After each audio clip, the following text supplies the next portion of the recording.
Speakers may speak only once. Speakers may not yield time to another speaker so that a speaker has more than 3 minutes to speak. Speakers must refrain from repeating the statements of previous speakers. No cheering, applause, or similar demonstrations. I don't see any signs, but the signs cannot be displayed in a fashion that they block the view of other audience members. Any person wishing to speak must fill out a speaker's card and give it to our secretaries here at the left of the podium, your right. Speakers will be recognized by the chair in the order in which the cards are submitted. Speakers will publicly state their names and addresses. All comments will be directed to the chair. No questions will be directed to individual board members, staff members, or others. No personal comments against board members, superintendent, staff, or committee members will be permitted. Such comments may result in the forfeiture of the speaker's remaining speaking time. Failure to adhere to these guidelines may result in forfeiture of a speaker's time or ejection from the room. I hope we're all here to listen to what you have to say, and we hope that you will observe these rules in order to preserve the decorum of the meeting. The first item on our agenda is citizen comment on agenda items. Ms. Dow, or do you want to go first? Dr. Whitaker would like to make some introductory comments, and then we'll start with the citizen comment. Good evening, everyone. I just want to capsulize how we got here this evening, so everybody has an understanding. Upon receipt of 2 reviews for media instructional materials, we took both of those and looked at our process for reviewing materials that have been challenged. We have, in this case, two policies that are germane to the work that ensued from our review of the initial requests. Our primary policy is policy 2530, which is titled Challenge to Materials.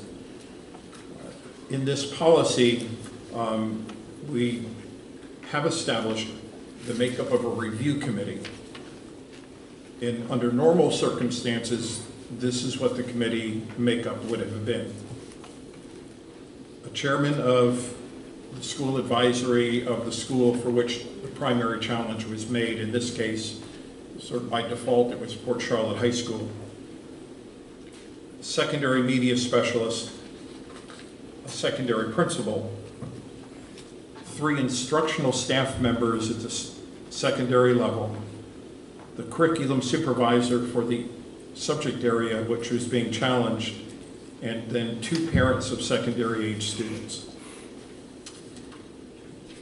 Under normal circumstances, that would have been the makeup of the committee. I know there's been some complaining that the committee was stacked, but I want you to know that what I just read to you is what we would normally do. That's our policy, and this review would have taken place in our office behind closed doors, with a recommendation then being made to the board afterwards. We chose voluntarily because we believed that this issue was going to have a lot of public interest to also apply a second policy, and that's the policy on public complaints, 9130, which has slightly different language and doesn't specify who should be on the review committee. So it was our choice to add 3 additional people to the committee. 2 of those were members of Act for America, and 1 was a member of the Islamic community, being that the challenge was directly made toward the Islamic chapter in the World History book. And we felt that that voice was important as we weighed the material if we're going to look at this in a balanced fashion. So in spite of those who complained that we had a committee that was stacked, we simply followed our policy, actually loosened it up and allowed additional people in that normally would not have been permitted. That committee met, I believe it was on January 18th, 15th, thank you, and reviewed both of the complaints in that meeting. Each of the complaints was considered and weighed and voted upon. Most of the votes were 8 in favor of keeping the language that was in the book, 2 generally opposed. We had 1 vote that was 7, 2, and 1 abstention. That work then came to me.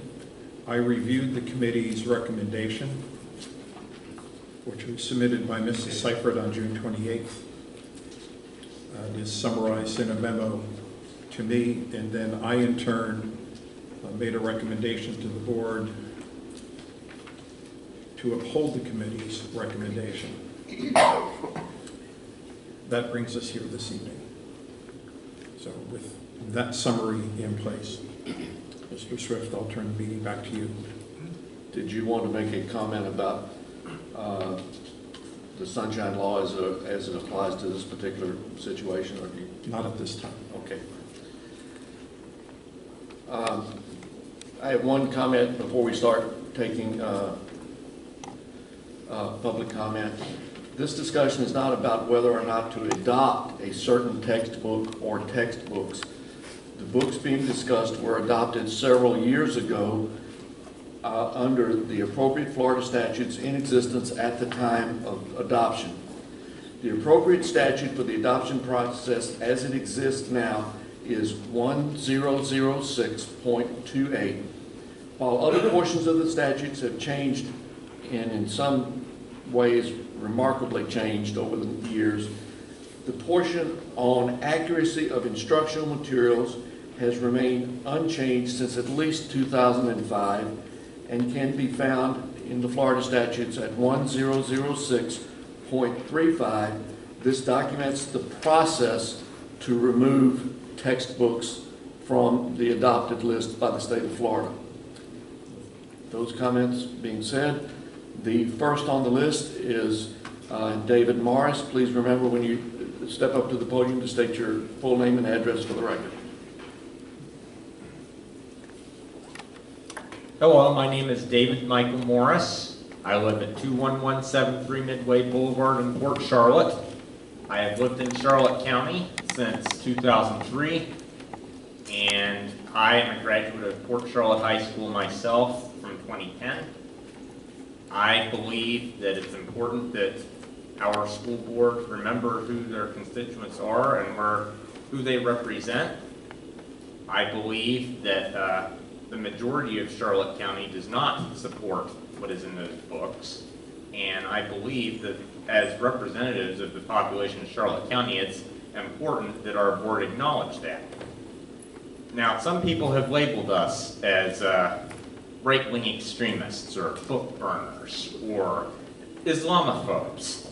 I'm just an ordinary citizen here in Charlotte County. I'm a realtor, a professional at Century 21 Allmartin Associates. I am on the Punta Gorda Tea Party Board of Directors, but I'm not here on any official capacity with that organization.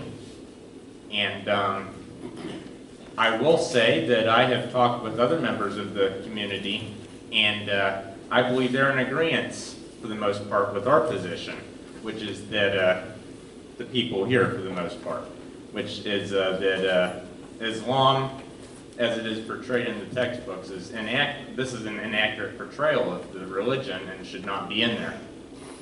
Take, for example, a small business owner I was talking to in downtown Punta Gorda. I was telling them about Islam in the textbooks and how it says that, specifically that Muslims worship the same, profess to worship the same God as Christians and Jews. Completely disagreeable. And this isn't somebody that's a political activist or somebody that goes out and holds signs or anything. not a right-wing extremist at all, just an ordinary, average citizen of Charlotte County. And I hope you'll take that into consideration when you make your decision this evening. And something else I wanted to bring up is that, while, I mean, I'm a graduate of the school system myself, and I believe, for the most part, our teachers are excellent. And I support our teachers. I'm not somebody that's against public education. I believe it's very important.